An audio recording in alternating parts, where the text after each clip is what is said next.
Abertura. Imagens em sequência do plenário do STF. Microfones, poltronas dos ministros e do público. Brasão da República Dourado. No centro, grandes julgamentos do STF. Olá, sejam muito bem-vindos ao Grandes Julgamentos.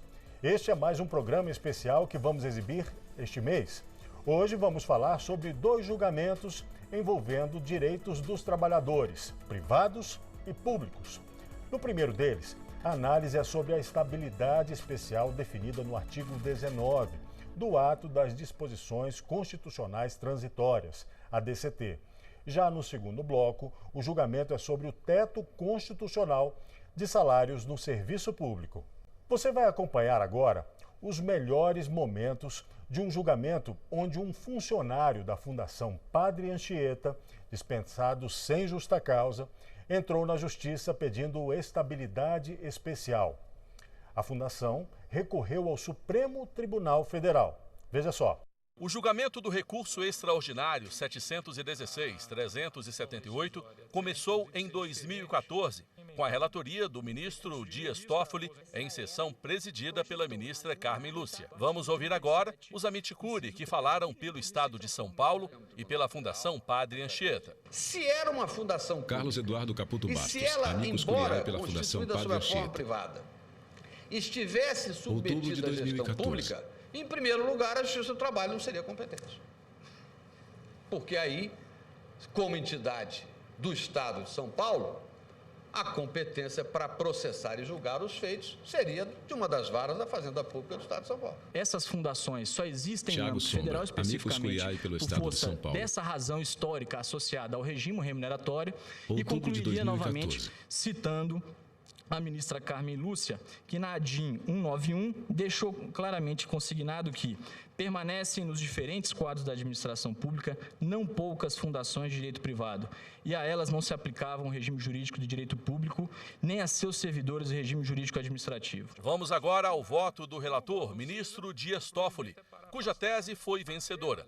Ele entendeu que o regime jurídico aplicável às fundações públicas de direito privado é diferente do serviço público. Os empregados da Fundação Dias Padre Toffoli, Anchieta ministro do pertencem STF. ao regime da legislação trabalhista.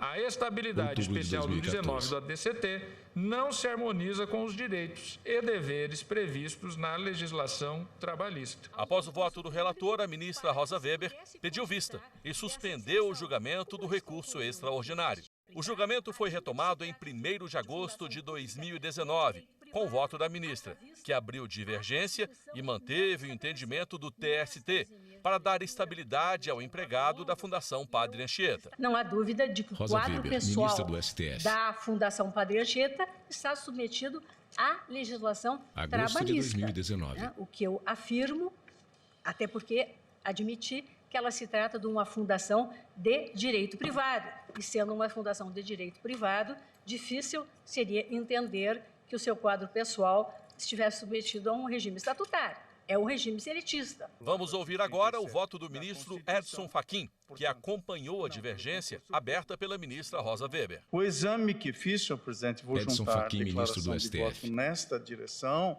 vai, e peço todas as vezes a Vossa Excelência, Agosto no de sentido da 2019. conclusão da eminente ministra Rosa Weber, que abriu divergência em relação a esta aplicabilidade ou inaplicabilidade como sustentado pelo voto de Vossa Excelência. Já o ministro Roberto Barroso acompanhou o relator e deu provimento ao recurso. Eu penso que Luiz o Roberto artigo Barroso, 19 ministro do STF. consagra uma exceção, que é uma concessão de Agosto de estabilidade, 2019. inclusive independentemente de concurso público. Haveria aqui uma dúvida que houve no início da vigência da Constituição de 88, de saber se empresas de economia mista e empresas públicas, o provimento dos cargos estariam ou não sujeitos a concurso público.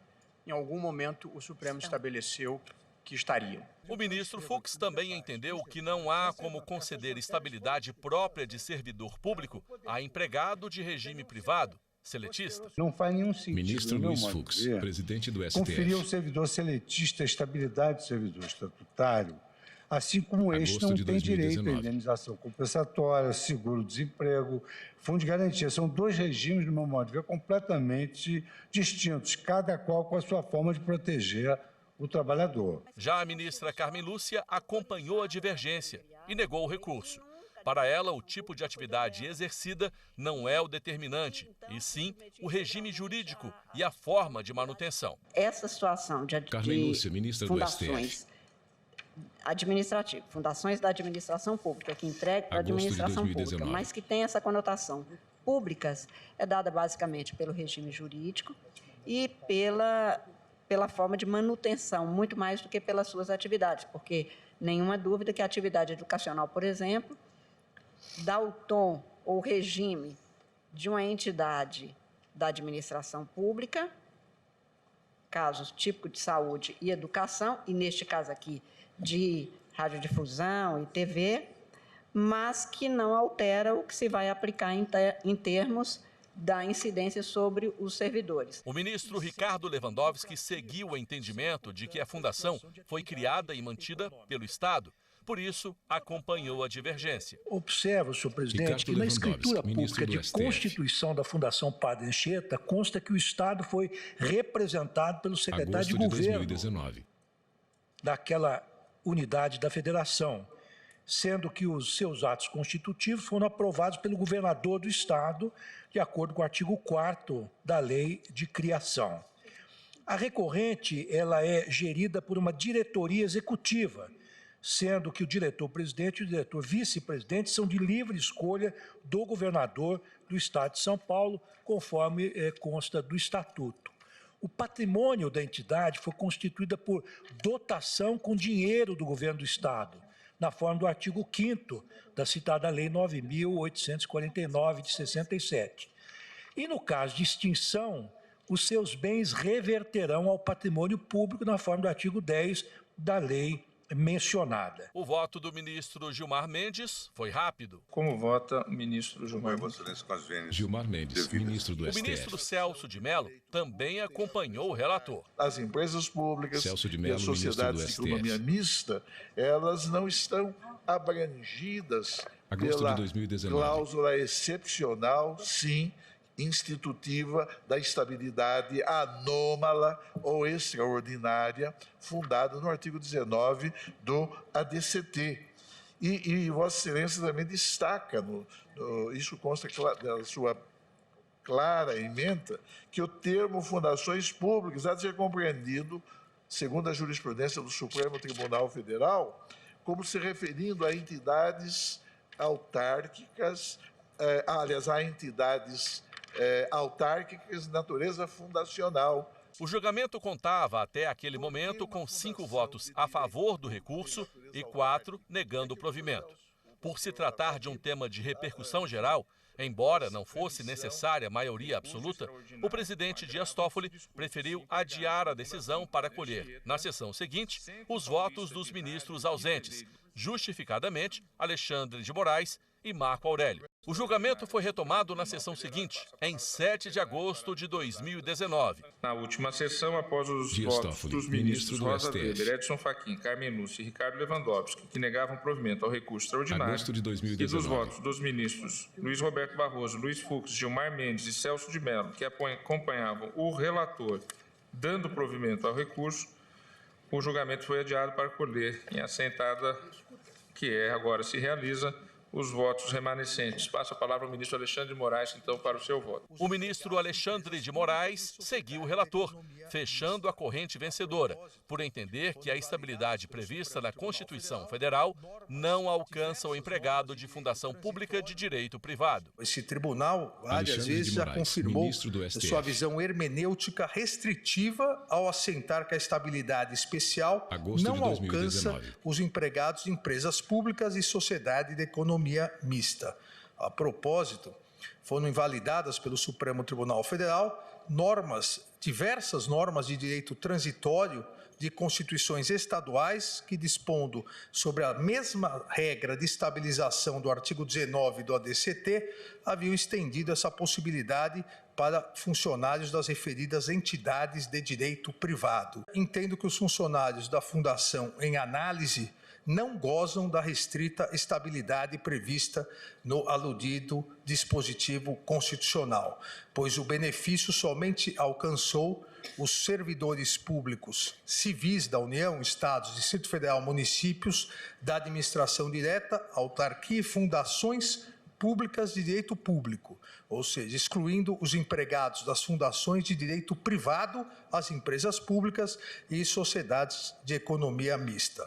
Compartilho, portanto, dessa percepção, no sentido de que a expressão fundações públicas constante no aludido dispositivo constitucional, artigo 19 do ADCT, refere-se apenas a fundações públicas estruturadas como entes autárquicos, fundações autárquicas ou autarquias fundacionais. Pelo exposto, acompanho voto de Vossa Excelência e dou provimento ao recurso extraordinário. O último a votar foi o ministro Marco Aurélio, que acompanhou a divergência e citou o parecer da Procuradoria-Geral da República. Não posso desconhecer esses aspectos. E o parecerista, inclusive, cita um grande pensador de direito, Celso Antônio Bandeira de Mello, no que revela saber-se se uma pessoa criada pelo Estado é de direito privado ou direito público é meramente uma questão de examinar o regime jurídico estabelecido na lei que a criou. Se lhe atribuiu a titularidade de poderes públicos, e torno a frisar que ela foi criada substituindo um serviço que estava vinculado à Secretaria de Educação de Direito Público, se lhe atribui a titularidade de poderes públicos e não meramente o exercício deles, e disciplinou-a de maneira a que suas relações sejam regidas pelo direito público, tanto que é o governador quem escolhe o dirigente maior da fundação, a pessoa será de direito público, ainda que se lhe atribua outra qualificação. Para acompanhar a ministra Rosa Weber e os colegas que votaram antes de mim no mesmo sentido, no voto proferido, desprovendo, porque o recurso aqui é da Fundação Padre Anchieta, desprovendo o recurso. O presidente Dias Toffoli anunciou, então, o resultado do julgamento e a proposição de tese. Proclamo o resultado por maioria. Foi dado provimento ao recurso vencidos a ministra Rosa Weber, ministro Edson Fachin, ministra Carmen Lúcia, agosto de 2019. Ministros Ricardo Lewandowski e Marco Aurélio. Eu passo a Vossas Excelências a seguinte proposta de tese. Item 1. A qualificação de uma fundação instituída pelo Estado como sujeita ao regime público ou privado depende, 1, do estatuto de sua criação ou autorização, e 2, das atividades por ela prestadas. As atividades de conteúdo econômico e as passíveis de delegação, quando definidas como objetos de dada fundação, ainda que essa seja instituída ou mantida pelo poder público, podem se submeter ao regime jurídico de direito privado. Item 2. A estabilidade especial do artigo 19 do ADCT não se estende aos empregados das fundações públicas de direito privado, aplicando-se tão somente aos servidores das pessoas jurídicas de direito público. A tese foi aprovada por maioria, vencido, em parte, o ministro Ricardo Lewandowski e, contrário, o ministro Marco Aurélio. E depois do intervalo, você vai acompanhar o julgamento que discutiu sobre a remuneração máxima no serviço público brasileiro. Não saia daí, a gente volta já. Vinheta Grandes Julgamentos do STF. Vinheta Grandes Julgamentos do STF. O Grande Julgamentos está de volta, hoje com mais um programa especial. Agora a gente mostra para você como foi o julgamento que decidiu sobre a remuneração máxima no serviço público do país. A Constituição Federal diz que o valor não pode exceder o subsídio mensal em espécie dos ministros do STF. Mas em casos de acúmulo de aposentadoria e pensão por morte, o que será que os ministros decidiram? É o que você vai conferir agora. O relator do recurso foi o ministro Marco Aurélio. A servidora do Marco Aurélio, ministro do STF, do Distrito Federal, Agosto de 2020. Um mandado de segurança originário contra o ato do presidente em exercício, à época em que fizeram o requerimento para afastar o teto, visando a percepção acima do que recebido por ministro Supremo, que é o teto constitucional. E logrou êxito. A procuradora Márcia dos Anjos, do Rio Grande do Sul, falou como amicus curiae por ter sido admitida no processo para trazer contribuições à discussão do tema. No caso dos presentes altos, não há redução da remuneração, porque pensão não é remuneração e o que tem que ser reduzido é a cota da pensão. Agosto de 2020. Claro que se vê um decréscimo da renda familiar, mas este decréscimo é oriundo da própria diminuição do núcleo familiar. O ministro Marco Aurélio votou pela aplicação do teto remuneratório nesses casos, por entender que não se tratava de duplo vínculo, o que é permitido pela Constituição Federal em algumas exceções. Não se trata Marco Aurélio, ministro do STF. De vínculo do servidor, no caso a servidora, dela Agosto própria, de 2020. com o poder público, duplo vínculo, autorizado pela Constituição Federal. Sob a vigência da emenda constitucional número 19, veio a falecer o marido. E aí ela passou a perceber que ainda estava em atividade, remuneração e pensão decorrente desse evento. O voto do relator ministro Marco Aurélio, favorável aos argumentos da União, foi seguido pelo ministro Edson Fachin. Que acompanha Edson Fachin, ministro do STF. Não tenho dúvida alguma da circunstância Agosto de 2020. que foi levada em consideração pelo eminente ministro relator para fazer incidir o teto no montante das verbas cumuladas, ou seja, teto, para o rigor da própria palavra, tem precisamente esse sentido e o eminente ministro relator traz à colação. A ministra Rosa Weber também acompanhou o relator por entender que o teto deve incidir sobre os proventos de forma acumulada e não isoladamente sobre cada um deles. Uma vez que Vossa Excelência, Rosa Weber, ministra do STF. O único tema em debate é a possibilidade ou não de observância do teto, e foi afastada na origem a compreensão de que o teto deveria ser observado com relação a cada uma das verbas, ou seja, proventos, observado o teto com relação a ele, e pensão, observado o teto com relação a ela, e não o somatório das duas parcelas. Eu me manifesto na linha defendida por Vossa Excelência e provejo, portanto, o recurso extraordinário do Estado do Rio Grande do Sul, acompanhando o relator. O voto seguinte foi do ministro Luiz Fux, que também acompanhou o relator. Para o ministro, como a servidora não exercia duas funções, os proventos não poderiam ser considerados de forma isolada. Eu estou entendendo, ministro Luiz Fux, presidente do STF. Marco Aurélio, mas também, muito embora na ratio decidente, eu levo em consideração essa observação que o ministro Fachin acaba de fazer.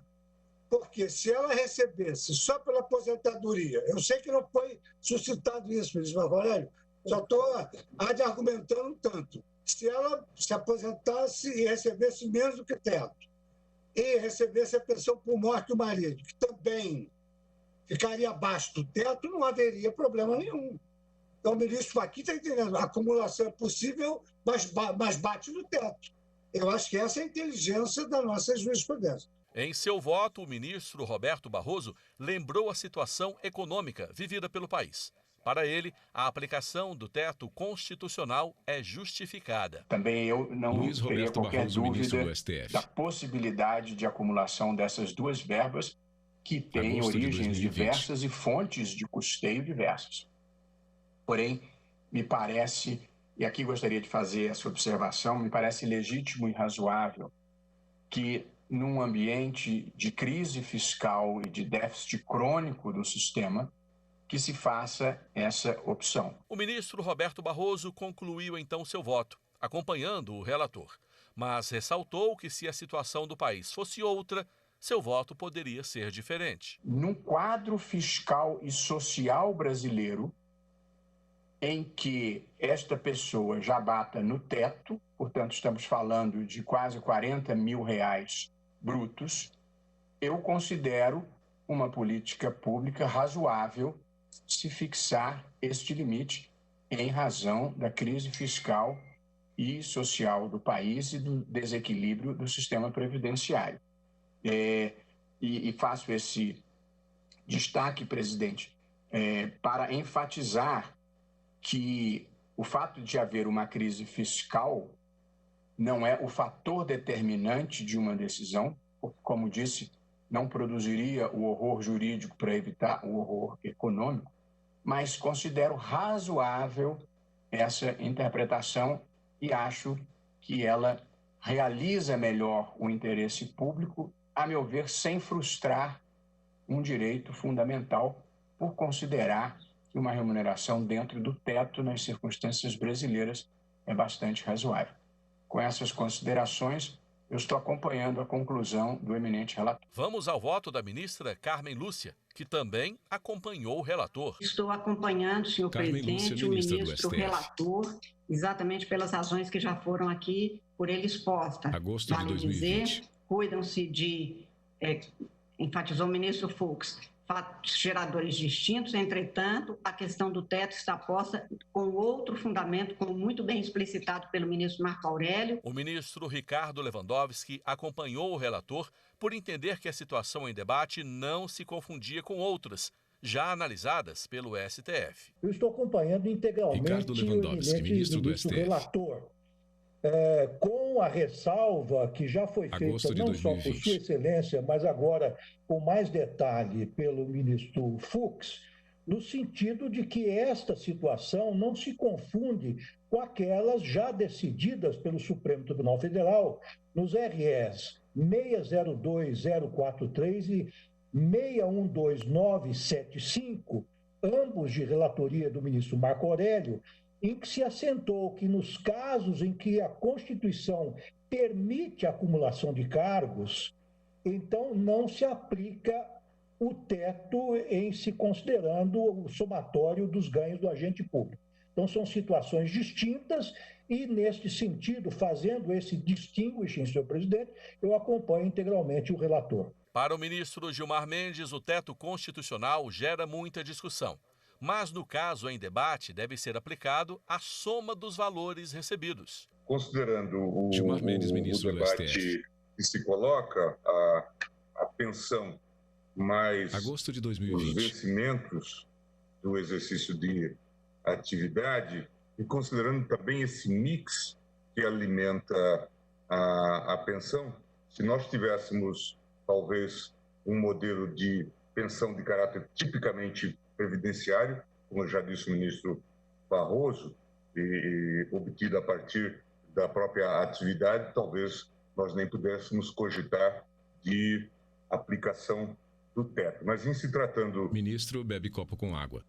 Deste mix em que há um financiamento inequívoco por parte do Estado, me parece razoável, pelo menos, aplicar-se o teto nessa matéria. Até então, todos os votos eram favoráveis ao recurso da União.